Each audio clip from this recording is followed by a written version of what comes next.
우리가 지난주에 에스겔서 37장 말씀을 공부를 했습니다. 37장은 크게 두 부분으로 나눠져 있죠. 1절에서 14절 말씀이 첫 번째 부분입니다.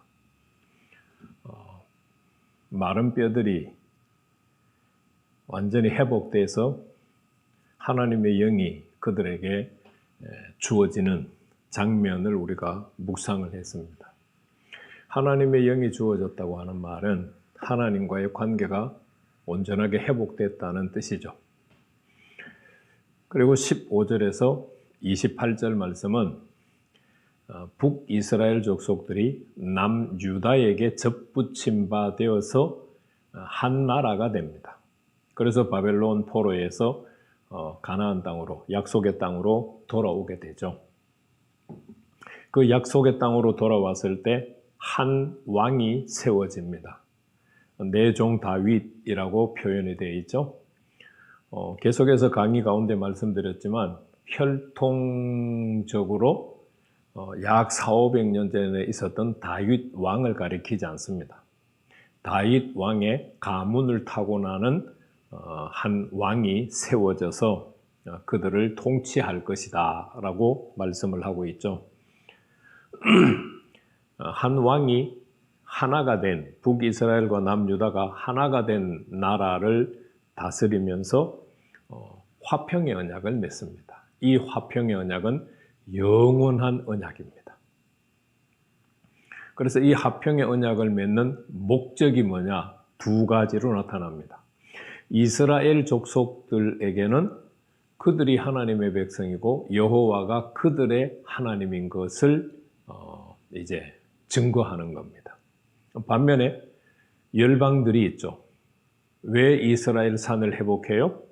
35장 말씀에서 이스라엘 산을 회복하는 목적은 35장 36장에서 이스라엘 산을 회복하는 목적은 더럽혀진 여호와의 이름을 회복하기 위해서입니다. 그래서 한 나라의 왕을 세워서 화평의 언약을 맺는 목적이 두 개로 나타나는데, 하나는 이스라엘 족속과 관련된 목적이고 하나는 이방인들, 열방과 관련된 목적입니다.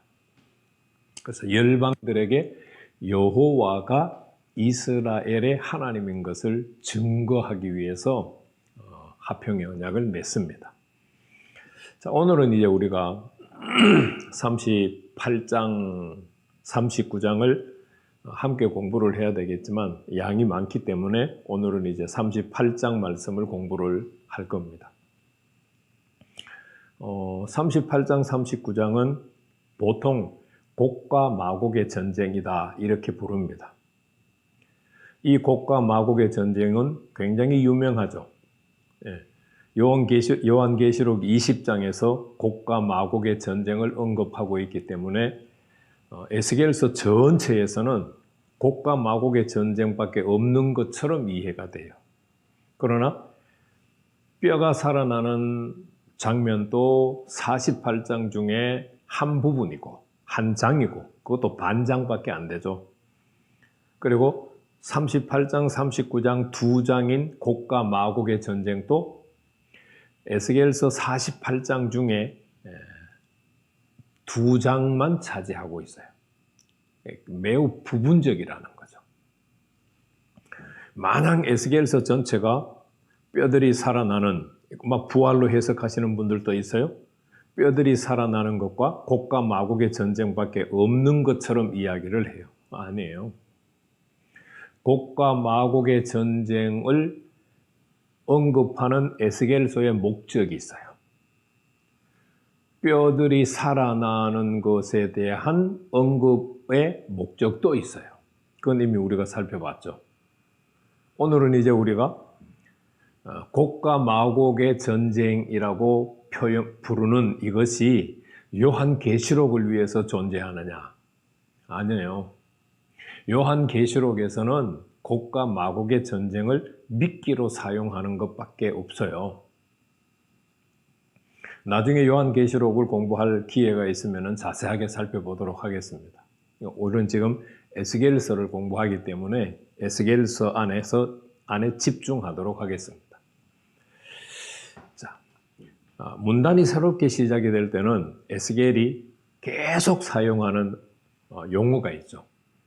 여호와의 말씀이 내게 임하여 이르시되 인자야. 38장 1절과 2절 시작하는 말에 언급이 되어 있습니다.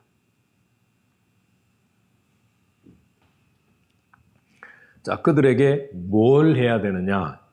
2절 이어지는 2절 말씀을 보면 너는 마곡 땅에 있는 로스와 메섹과 두발 왕 곧 곡에게로 얼굴을 향하이고 그에게 예언을 해라. 자, 곡은 마곡 땅에 있는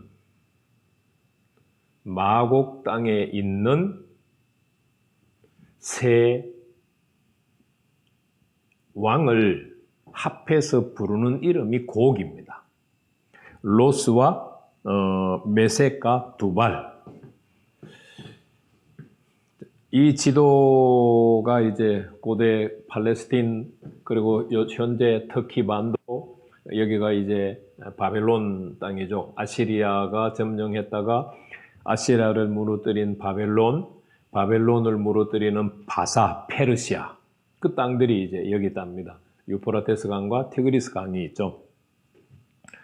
이것이 이 지명들이 정확하다고는 말할 수 없어요. 그러나 지금까지 역사학자들이 연구를 해서 여기쯤일 것이다 라고 정해 놓은 그래도 그나마 근거가 있는 지도예요. 자, 세 왕이라고 했는데 이 땅이 마곡 땅이에요. 여기가 마곡이 있죠. 이게 마곡 땅인데 마곡 땅에 로스라고 하는 지명은 지도상에서 찾아보기 힘들어요.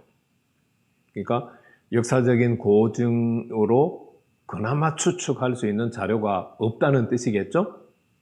반면에 나머지 두 왕 메섹과 두발은 언급이 있어요.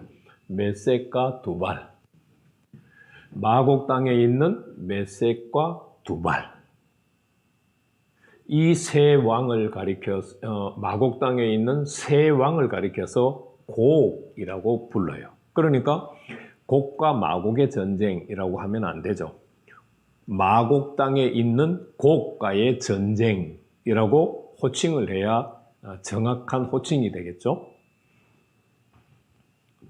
자, 그리고 몇 절이죠? 뒤에 4절에서 6절 말씀 보세요.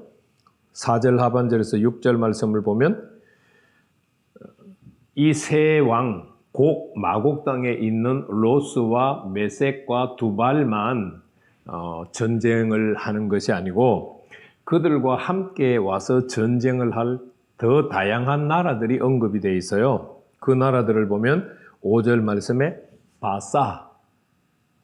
바사는 페르시아를 말하죠. 지금은 에스겔서 시대에는 바벨론이 차지하고 있는 땅입니다. 그런데 에스겔이 지금 이 예언을 할 때는 바벨론이 멸망당하고 그 지역을 페르시아가 지배하고 있을 때를 지금 언급을 하고 있어요. 그러니까 이거는 바벨론의 포로로 잡혀가 있는 유다 족속들, 북이스라엘과 남유다 족속들이 해방이 되어서 돌아오고 난 다음에 페르시아 시대에 돌아오잖아요. 그 바사가 언급이 돼 있어요. 그 다음에 붓은 아프리카에 있는 땅이죠. 여기가 아프리카인데 아프리카에 있는 땅입니다. 그것과 더불어서 또 누가 나옵니까? 고멜과 북쪽 끝에 있는 도갈마 족속이 나오죠. 고멜과 도갈마 족속. 그러니까 곡 전쟁에 참여하는 사람들을 보면, 자, 북쪽 전부, 페르시아, 유프라테스 티그리스 강 부분에 있는 나라 전부, 그리고 아프리카 땅을 대표하는 구스와 붓. 여러분들이 이 지도를 놓고 보니까 여기가 이제 회복되어질 땅이잖아요. 바벨론에서 포로로 해방이 되어서 돌아올 땅이 약속의 땅, 가나안 땅이 여기잖아요. 이 약속의 땅에서 보면은 사방을 삥 둘러싸고 있는 나라들이 언급되고 있는 거죠. 지중해니까 나라가 없잖아요. 그래서 고가의 전쟁은 주변 모든 나라를 포함하고 있구나라고 하는 이해가 선행이 돼야 됩니다.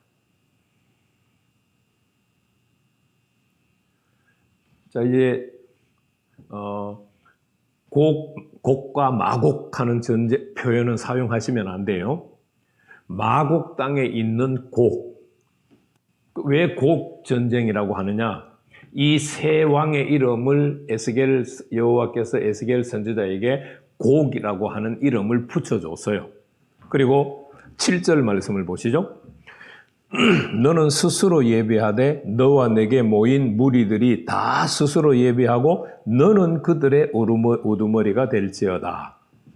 이 곡이 모든 이 땅들의 우두머리가 되는 거예요.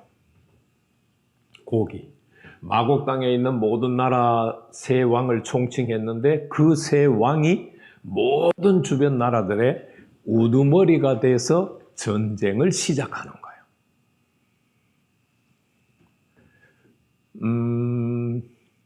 언급할 거는 아니지만 여러분들이 이제 주석책이나 에스겔서를 연구한 책들을 보면 이 마곡 땅이 어디냐? 이런 것을 엄청나게 많이 얘기를 합니다. 이 메색, 두발, 고멜 이런 이름들이 성경책에 여러 차례 등장을 합니다.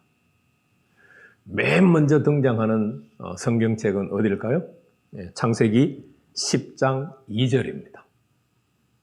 거기에 누가 나오느냐 하면은 야벳의 아들들, 아브라함의 세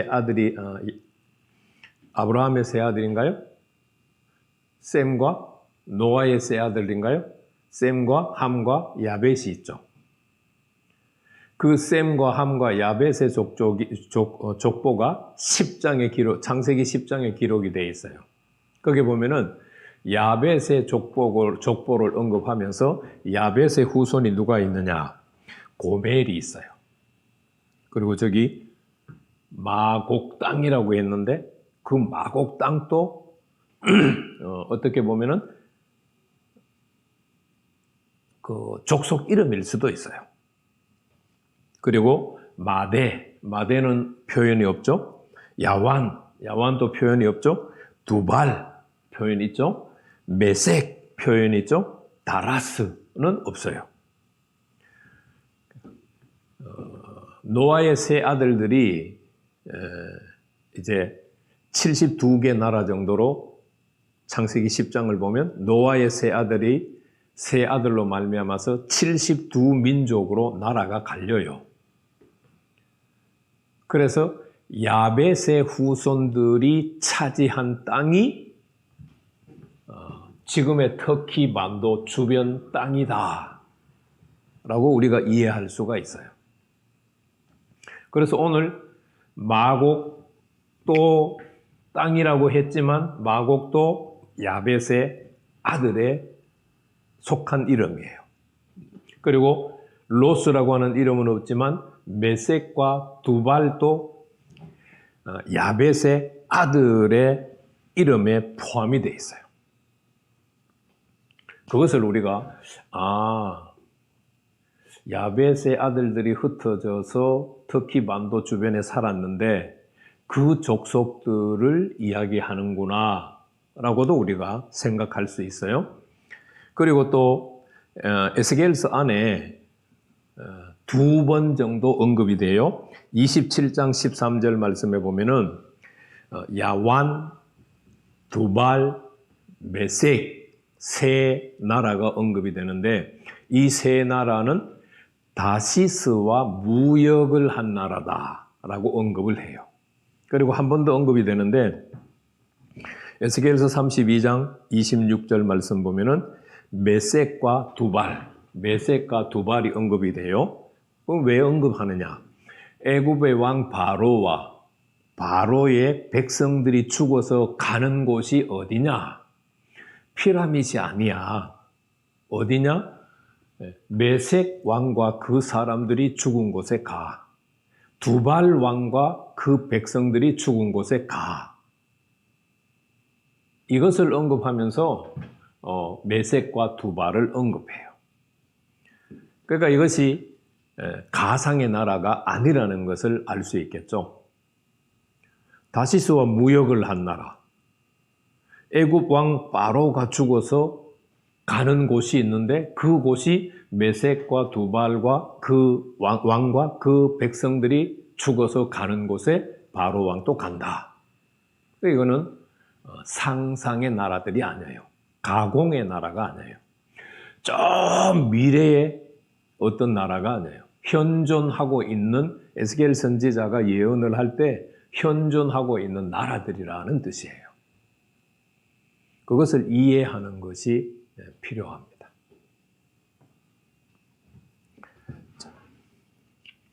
그러면 그리고 이 곡 전쟁은 누가 전쟁을 시작하느냐? 누가 전쟁을 시작하느냐? 보통 전쟁은 누가 시작해요? 강대국이 시작을 하죠. 그런데 이 곡 전쟁은 마곡 땅에 있는 세 왕이 전쟁을 일으키는 게 아니에요. 자신들이 동맹을 맺어서 야, 우리 약속의 땅, 가나안 땅을 쳐들어가자. 그렇게 하는 게 아니에요.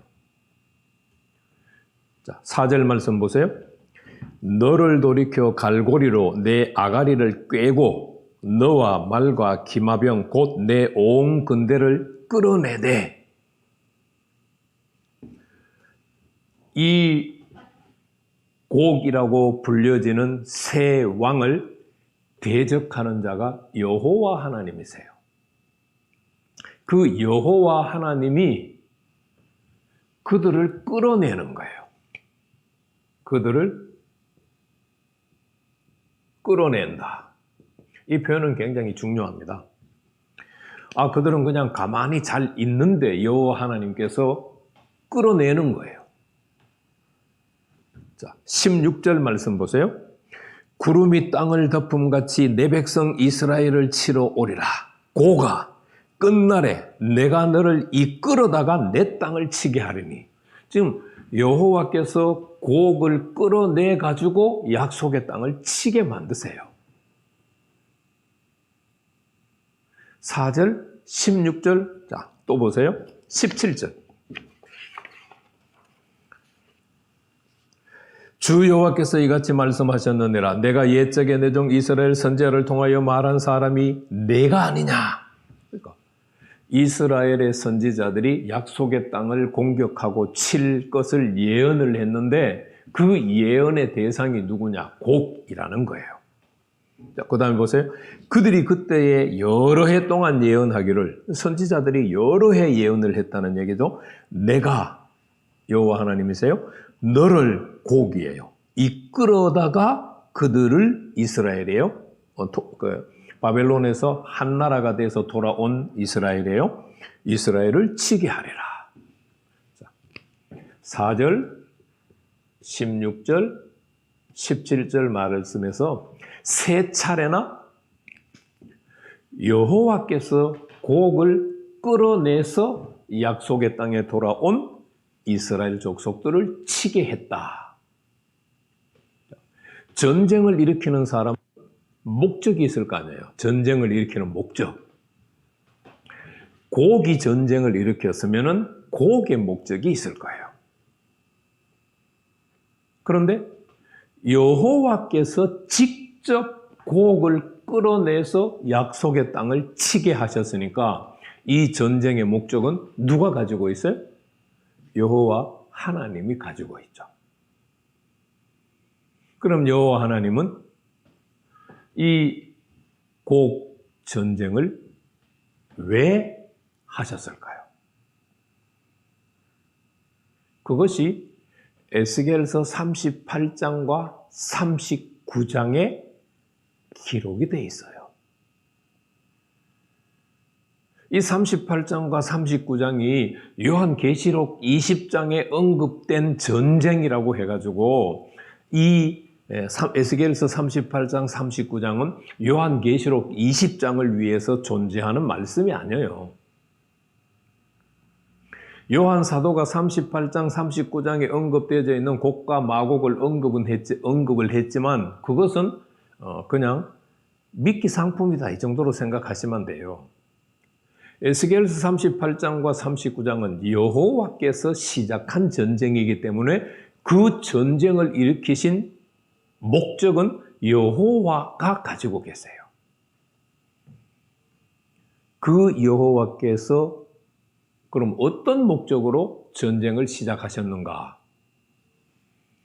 그게 에스겔서 38장에 두 가지 목적이 기록이 되어 있고요. 에스겔서 39장에 두 가지 목적이 기록이 되어 있어요.